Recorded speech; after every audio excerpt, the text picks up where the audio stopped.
Welcome to a new edition of the Neon Jazz interview series with legendary composer, arranger, and bassist Chuck Israels. He's well known for doing work with Bill Evans, along with John Coltrane, Billie Holiday, Benny Goodman, Coleman Hawkins, Stan Getz, and many more jazz legends. He recounts tales of being in the middle of the jazz flux, having dinner at 12 with Louis Armstrong, growing up in a music-rich family, what he is up to these days, and what he would like his enduring epitaph in the jazz world to be, along with many more surprises. Please dig this interview, my friends. Good. Hey, thank you for taking a little time to speak with me today. I really appreciate it. Sure. So I'm just going to go ahead and dive right in here and get kind of a beat on what has been going on with you lately. Well, that's easy to find out because the website is pretty up to date. But we've been living in Portland for the last 5 years, and I have a 5-horn band here with which I write the music for, and we perform regularly in Portland and occasionally elsewhere, and we have a couple of recordings out and are working on another, and that's pretty much the story. Wonderful. So, did you grow up in Cleveland? I lived in Cleveland between 1946 and 52. From the ages of 10 to 16. What was that environment like for fostering a love of jazz for you? Did you see anything live? Was there anything in particular about Cleveland? Well, yes. My folks, in 1948, my folks ran a concert series at Severance Hall called Popular Concert Attractions. And one of them was a Louis Armstrong concert, and there was a Sunday afternoon and Sunday evening performance. And in between those two performances, there was dinner in the green room or in Severance Hall, and I had dinner with Louis Armstrong and Jack Teagarden and Sid Catlett and Velma Middleton and Arvell Shaw and Posey Cole, and that was a pretty for a 12-year-old kid, that was pretty impressive. Yeah. Was that kind of at that point or after that point, was that when you decided that music was the route that you wanted to go, or did you always feel that way growing up, that music was your way? Well, I'd been a guitar player and cellist. I was still at that point, and I played cello in the junior high school orchestra and studied with one of the cellists in the Cleveland Orchestra, and my stepfather was a singer who was the head of the opera workshop at the Cleveland Institute.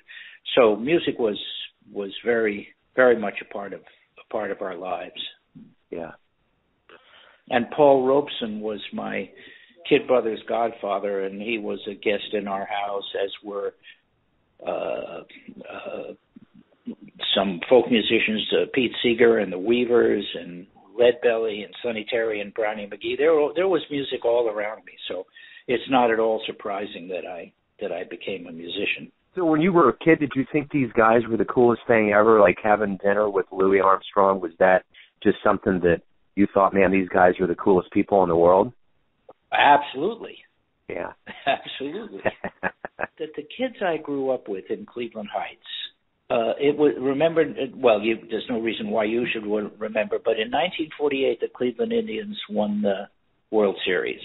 Yeah. And all the kids that I knew, they knew we knew all the players on the team. I can probably name most of them now, all these years later, because things stick with you that you learn at that age.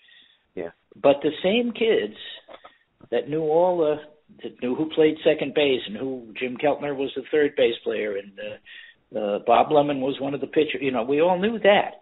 But those same kids also knew the names of the first chair players in the Cleveland Symphony. Wow. So I think that was a good culture in which to grow up. Yeah. Yeah. And that kind of thing that you don't find that in this era. No, absolutely not. So did you ultimately pick the bass, or did the bass pick you? kind of mutual. We went back to New York. I went to the High School of Performing Arts where I played the cello. And then I went to MIT thinking I was going to be an engineer. And I went to the MIT orchestra, and there were 12 other cellists and no bass players. And I had a cello. I had nothing against the cello as an instrument, but I didn't like my particular cello. It was not a particularly good sounding one. And there were basses in the instrument room and no bass players. And, well, am I going to play on this not-so-good-sounding cello with a dozen other cellists, or can I pick up one of these nice-sounding basses and be the only bass player in the orchestra? So that's when that happened. That and the fact that I was a guitar player and that there were young jazz musicians in Boston and Cambridge who needed bass players. Yeah. So it was kind of the situation pointed me towards the bass. Right on. And I learned it quickly. It was a pretty quick transition. Yeah. So your first gig out of college was working with Bud Powell in Paris. What was that experience like for you? Well, I wish I could say that it was wonderfully enlightening, but the truth is that Bud had been so beaten up and abused by both people and circumstances in his life that there wasn't much left of him. So he was kind of operating on automatic pilot, and it was kind of sad and a little bit depressing.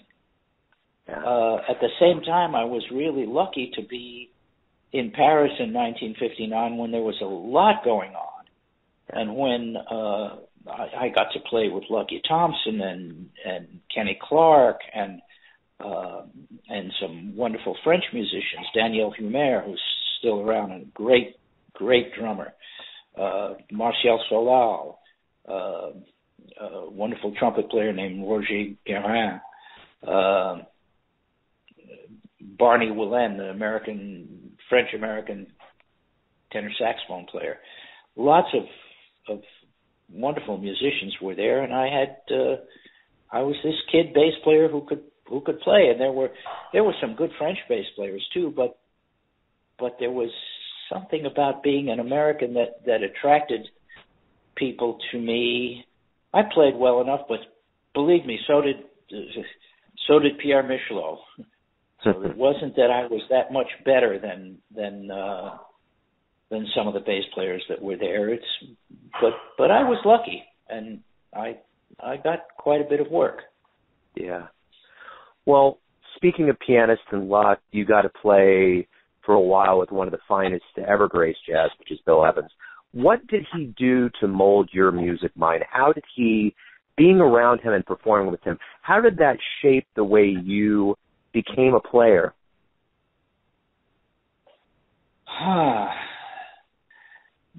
Maybe that's hard to put into a few words, because Bill's aesthetic world was aligned with all of the things that I found appealing in classical music and jazz.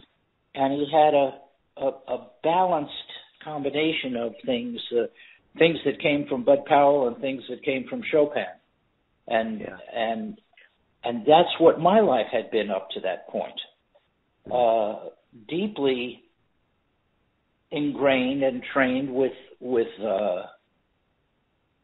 both of those musical streams. And when I first heard Bill, my initial reaction was, oh, there's somebody who realizes things that I can only vaguely imagine ought to exist. It's not that I didn't appreciate Charles Mingus's music, or Ellington's music, or Monk's music, or Miles Davis's music at the time. I did. I loved them. But there was something about the particular balance of elements that are in Bill's music that was very like my musical background. Yeah. So I was immediately attracted to that. Yeah. And then, working with him, little by little, I discovered how it was that he was achieving the results of making music that had that balance. Yeah. I didn't really learn enough about it until some years after leaving playing with him, when I was studying composition and going back over his music and learning it better. Yeah. Yeah. And you also have played with a lot of other luminaries in jazz, notably Coltrane and Benny Goodman and Coleman Hawkins and Stan Getz. What was it like to be around those? I mean, that's a real formative time for you in your life, and that was a real hotbed of jazz going down at the time. What was that doing for you as a professional musician to be around the likes of those individuals? From the perspective of this, of 2015, looking back on that seems an unusual and remarkably rich environment, and it was. But what's harder to understand from 2015 is that was normal. It was unremarkable to us then. Who knew that those were the good old days? Yeah. We didn't know that. We thought that this unusual circumstance in which popular music was created by educated people and aimed at sophisticated and educated people, and that when jazz was just an extension of this, a more complex form of this already fairly sophisticated popular music, we didn't know that was unusual and that it was going to disappear in the mid '60s when the baby boom generation reached adolescence and 13-year-old sensibilities took over everything. Yeah, we didn't know that was going to happen. We thought that Cole Porter and George Gershwin and Harold Arlen and Harry Warren and Duke Ellington and Johnny Mercer and Hammerstein and Hart and Richard Rodgers, we thought that was, why wouldn't we assume, and Frank Lesser, why wouldn't we assume that would be popular music? Yeah. That was popular music. There was no Bob Dylan, there were no Beatles, there were no children making music for other children. Yeah. Children didn't have money. Children couldn't buy that music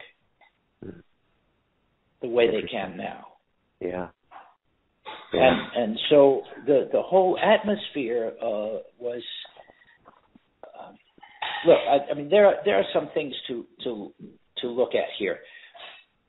In the history of the world, great art has normally been produced for and subsidized by wealthy and educated people, either in church or in government, in monarchies, in religious institutions, and popular art in those eras didn't normally produce anything of enormous value, and it's all drained away. And what remains with us? What has been durable? It's been the classical art that was subsidized by wealthy, educated people. Yeah. In some unusual times, like the time of Elizabethan theater, and the first half, more or less the first half of the 20th century in this country, in those unusual times, popular art has been great art. Those are remarkable moments. And I grew up in the middle of one of those moments. That was an enormous good fortune for me. Absolutely. And when you look over your career and you think about the prolific periods of creativity, would you say today your output and what you're putting out there is one of the most prolific? The difference between what I produce and what I see and hear around me is that mine is connected to a continuum of musical principles and aesthetics and ideas, and it doesn't leave out anything. And a great deal of the music that people are listening to now and made by younger musicians omits from its vocabulary of ideas things that I consider to be essential for making really good music. So a lot of the music is weak and impoverished from my perspective. Well, I can't live in that world that, once you know something, you can never unknow it. Once you've been exposed to Bud Powell and Bill Evans, it's not possible to accept that somebody gets a MacArthur grant whose piano playing and music is vacuous. And it is, in fact, that is a real emperor has no clothes situation. There is a revered, rewarded, attention-getting musical personality whose output is about as nutritious as a piece of chewing gum. Interesting. So let me ask you this question. You have played with what the world would consider a whole slew of jazz heroes. You personally, who has been what you would consider your jazz heroes? Certainly Bill, Duke Ellington, Monk, Oscar Pettiford, Red Mitchell as a bass soloist. I mean, it's an enormous list. And lately I've become so interested in the organization and kind of overall control of music that I'm more and more interested in Ellington and Horace Silver and Bill as an organizer and composer, and his music was very well organized. It was organized in such a way that it was always solid and complete, and it gave the illusion of being all made up on the spot, but it wasn't. I admire and love that illusion, and I try to, without even really thinking about it, I know that that's a profound basis for my own musical output, that I want it to be beautifully complete and balanced and organized, and when people hear it, I want them to think, how did they all get together and make up such a perfect thing all at once? And if you hear a late Beethoven quartet, you sometimes get the same impression. Yeah. That those guys are making up the music. Yeah, absolutely. Let me ask you this. What's the greatest thing about waking up every day for you? Having a great family, and that the same thing that, and being here, at my age, and feeling good, and having something to do that feels relevant. And in a way, I have to make up my own sense of relevance, because the world is no longer giving me back the same reinforcement that it did when I was young and playing with Bill. There are few people who are hanging on the edge of every new thing I do the way they were the way we were when we were kids waiting for the next Horace Silver record or the next Miles Davis record, or the next Duke Ellington record or Monk record. We were, or Bud Powell or Charlie Parker. We were hanging on that. Now people are not looking. I don't have a crowd of people paying attention to my music, and in fact, jazz has kind of fallen in the cracks between popular music and subsidized classical music, and it will eventually, because it is not going to go back to being popular, and because using present-day popular music as the basis for improvisation doesn't produce much of interest. Jazz is going to eventually either slip away or get picked up by the system of subsidy and support that classical music has. Yeah. And I hope that the situation is the latter one. Not that I think it's ideal. Ideal was how it was operating when it was in its heyday. But we're not going back there. We can't remake that moment of history. Yeah. Lots of things have changed since then, including the power of the economic power of adolescence. So let me ask you this. You've given the world so much good music. You've had such a beautiful career in the jazz craft. How do you want the world of jazz to remember you and what you did and the music that you gave to it? Do I have to think that far ahead to my death?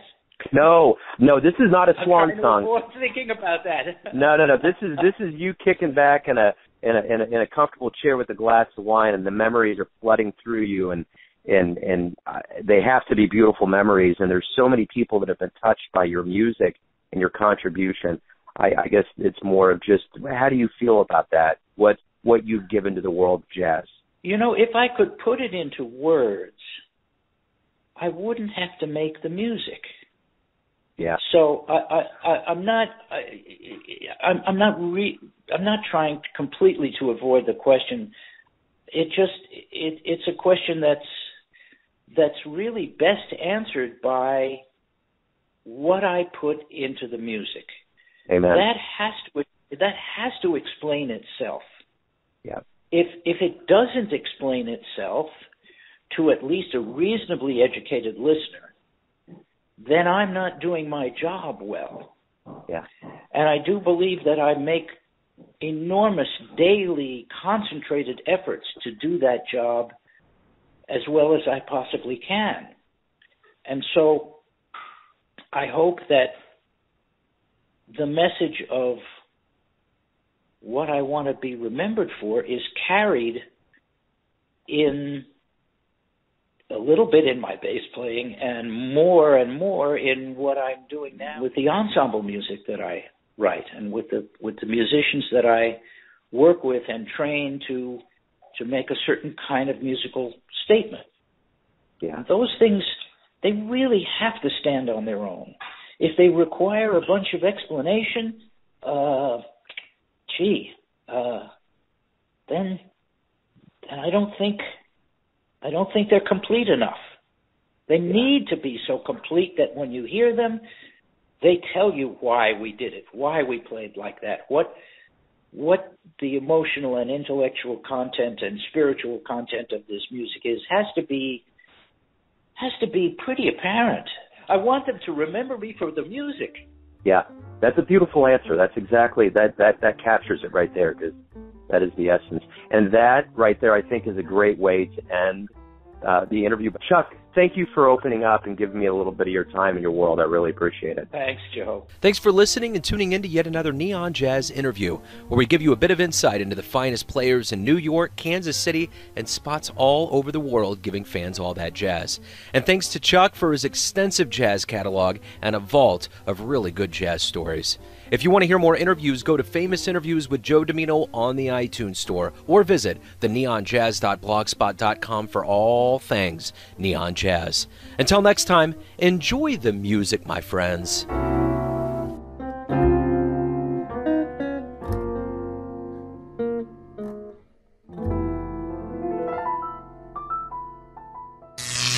Neon Jazz.